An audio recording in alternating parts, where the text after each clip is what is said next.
Tentang permasalahan jin korin yang terus kemudian muncul, menyebut ayah, bapak, dan sebagainya, mengatakan informasi kalau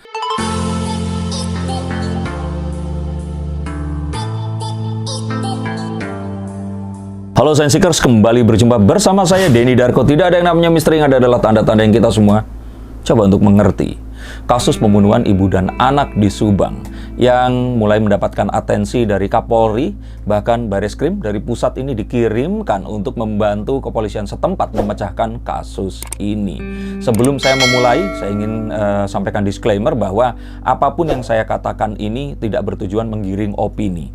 Ini adalah satu pendapat saya yang semoga akan bisa meluruskan beberapa asumsi dalam masyarakat yang kalau saya lihat ini, karena kasusnya terus kemudian terblow up, akhirnya banyak informasi ini yang menjadi bias dan terus kemudian bergulir liar, yang takutnya jika asumsi ini tadi terbentuk dan terus kemudian menjadi bola liar, akan menjadi sebuah penuduhan kepada seseorang yang ya kalau dia ini bersalah, it's okay. Kalau ternyata terbukti dia tidak bersalah, maka kasihan sekali kalau ternyata dia harus menerima asumsi yang tidak mengandung bukti ini tadi. Sehingga apapun itu, sebaiknya kita menanti rilis dari kepolisian atas apa yang terjadi dan tidak terus kemudian berandai-andai dan menggiring opini menuju ke arah tertentu. Dan berdasarkan data-data yang saya kumpulkan, saya akhirnya membuka kartu, dan dari kartu yang saya lihat, dan kembali lagi, ini bukan sesuatu ramalan yang pasti akan terjadi, tetapi bagaimana kita memilih opsi yang terbaik dari banyak opsi yang ada di depan kita, dan semoga ini adalah opsi yang paling tepat untuk memecahkan permasalahan apapun yang kita hadapi. Yang pertama adalah ada kartu The Nine of Pentacles, di mana di kartu ini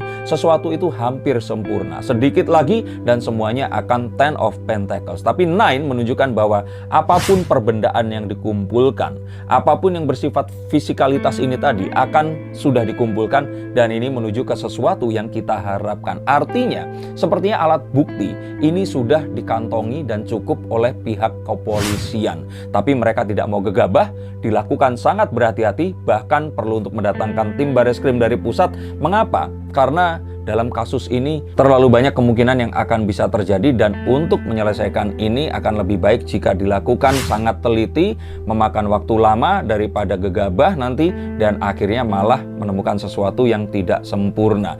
Dan kalau mengingat ini, bahwa sebenarnya untuk menentukan tersangka atau memastikan apa yang akan dilakukan, ini dibutuhkan paling tidak minimal 2 alat bukti. Dan alat bukti itu apa? Itu bisa jadi adalah keterangan saksi ahli, petunjuk, dan keterangan dari terdakwa yang lainnya. Dan kalau dilihat kenapa ini terus kemudian panjang, itu karena masyarakat mengawasi dan mengikuti. Sebenarnya batas waktunya itu bisa 30 hari, 60 hari, atau 120 hari untuk mengumpulkan semua bukti dan menentukan siapa tersangka untuk setelahnya diserahkan kepada kejaksaan. Dan sebenarnya sudah ditentukan juga bahwa ini adalah serangkaian kegiatan yang panjang yang meliputi mencari dan mengumpulkan barang bukti, penindakan, penahanan, penyitaan, pemeriksaan dan pemberkasan, penyerahan berkas perkara, barang bukti dan tersangka ke kejaksaan. Sehingga kalau di dalam time frame tersebut ini sebenarnya belum melampaui apa yang memang terjadi,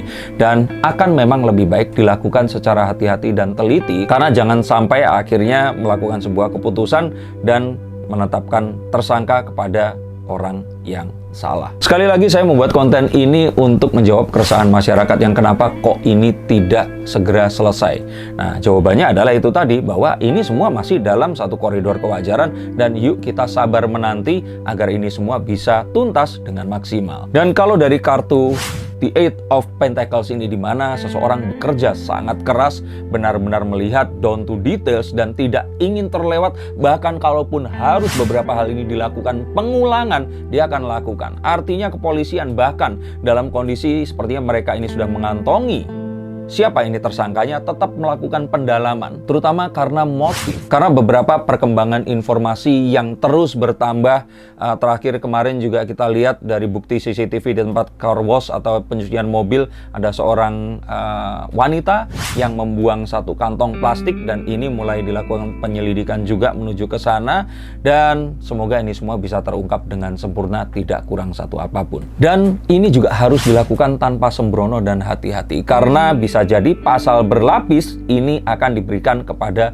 tersangka. Saya ingat waktu saya ngobrol dengan Dr. Hasri Sumi Purwanti, ada seseorang yang ini dirampas kendaraan bermotornya, dia dipukul menggunakan benda tumpul, diseret hingga ke puncak bukit dan terus kemudian dikuburkan. Dan ternyata setelah dilakukan autopsi dan dicoba untuk ditemukan bukti, ternyata tidak hanya ini adalah sebuah pembunuhan saja, tapi pembunuhannya ini berencana. Karena apa? Di awal orang akan mengira ini hanya sebuah tindakan kekerasan untuk mencuri sepeda motor, tetapi saat ditemukan jasad, ini menjadi sebuah pembunuhan. Saat ditemukan tali untuk mengikat, ini menjadi pembunuhan berencana. Dan saat dia itu diseret ke atas, ini berarti sudah melakukan sebuah persiapan. Dan saat dikuburkan dan terus kemudian dilakukan autopsi, ternyata ada tanah yang serupa dengan tanah tempat dia dikuburkan. Artinya apa?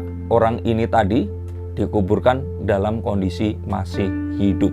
Dan masuklah di sini ada pasal juga yang penyiksaan dan sebagainya. Artinya ada banyak hal yang harus dipastikan dan tidak sesimpel bahwa ini pembunuhan saja. Dan jika memang itu terjadi, maka setiap pasal akan dikenakan hukuman dan ini tetap harus dijalani oleh si tersangka yang terus kemudian menjadi terdakwa nantinya. Kehati-hatian ini juga muncul karena jelas di sini ini bukan tindakan yang dilakukan oleh satu orang saja. Minimal 2 orang terlibat di sini. Dan jika ini minimal 2 orang, berarti memungkinkan untuk ada pihak ketiga juga yang terlibat di sini.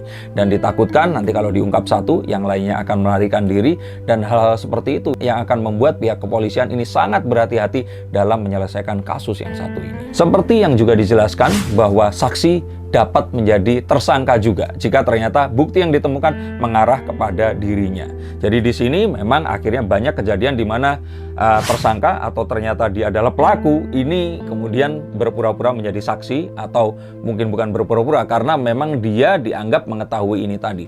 Tapi sebelum akhirnya bukti mengarah, saksi adalah saksi dan kita tidak bisa menjatuhkan a priori atau asumsi terhadap saksi itu tadi. Dan seperti dikatakan juga oleh Humas Polda Jabar, Bapak R.D. Acaniago, bahwa dipanggilnya berulang kali seorang saksi bukan berarti menunjukkan kalau dia ini adalah tersangka atau calon tersangka. Jangan berasumsi terlebih dahulu. Kita tunggu hasil dari kepolisian. Dan kalaupun memang ternyata orang-orang sudah menebak-nebak, silahkan. Tetapi jika kita berasumsi dan melakukan sebuah pengarahan opini, maka akan kasihan jika ternyata orang tersebut bukan pelaku yang sebenarnya. Dan kembali lagi di sini yang paling penting dan pesan penting yang ingin saya sampaikan di dalam konten ini adalah masyarakat jangan termakan asumsi yang tidak terbukti atau mengandung bukti. Ingat, di dalam tayangan forensik kami, saya dan Dr. Hasri selalu mengatakan bahwa jangan berasumsi sebelum kita menemukan bukti.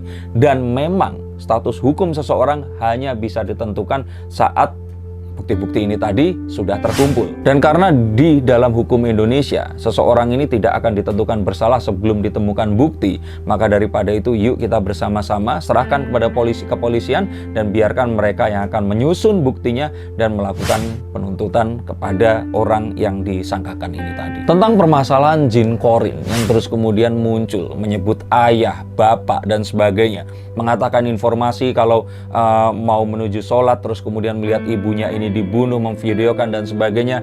Saya tidak mau berpolemik tentang hal tersebut, tapi yang ingin saya katakan di sini adalah satu, kalaupun ternyata itu benar dan itu ternyata adalah jin, setahu dan seilmu saya sebagai seorang muslim, jin itu suka menipu. Dia bisa menjadi apapun dan memberikan informasi yang dia sukai. Artinya apa? Ini tidak bisa dijadikan bukti. Maka untuk kalian semua, sikapi ini sebagai sebuah hiburan. Tapi jika ini sudah menjadi serius, bisa jadi ini sebuah penggiringan opini yang tidak bertanggung jawab dan mungkin memang harus ditindak secara hukum. Dan kembali lagi di sini, bukan jin, bukan pula ramalan saya ini yang akan menentukan seseorang akan menjadi tersangka, terdakwa, atau pelaku di sini. Bukan juga asumsi publik yang akan menjadikan seseorang ini berubah status hukumnya menjadi tersangka atau terdakwa. Tetapi bukti-bukti yang dikumpulkan oleh kepolisian yang akan menentukan seperti apa ini akan berakhir. Maka daripada itu, kita semua akan menanti apa yang akan diberikan oleh kepolisian dan menjawab semua pertanyaan kita selama ini, dan siapapun pembunuhnya ini akan segera ditangkap. Semua kemungkinan yang ada ini bisa terjadi. Apakah ini dilakukan oleh pelaku atau pelaku ini ternyata disuruh oleh dalang yang menginginkan ini, banyak hal yang harus diungkap. Tapi yang saya lihat di sini, ini akan berakhir sangat klimaks. Akan banyak hal yang luar biasa yang akan terungkap. Dan masyarakat akan dibuat belajar dan mengetahui bahwa hal seperti ini ternyata sangat mungkin untuk terjadi.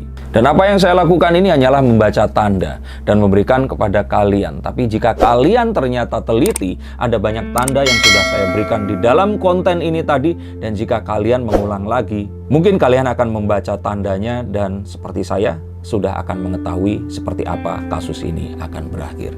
Terima kasih sudah menyaksikan konten ini. Marilah kita bersama-sama tidak menjatuhkan asumsi sebelum kita memiliki bukti, dan apapun yang akan terjadi, keadilan akan ditegakkan dan kejahatan apapun itu akan dibayar lunas. Terima kasih, sampai jumpa dan salam.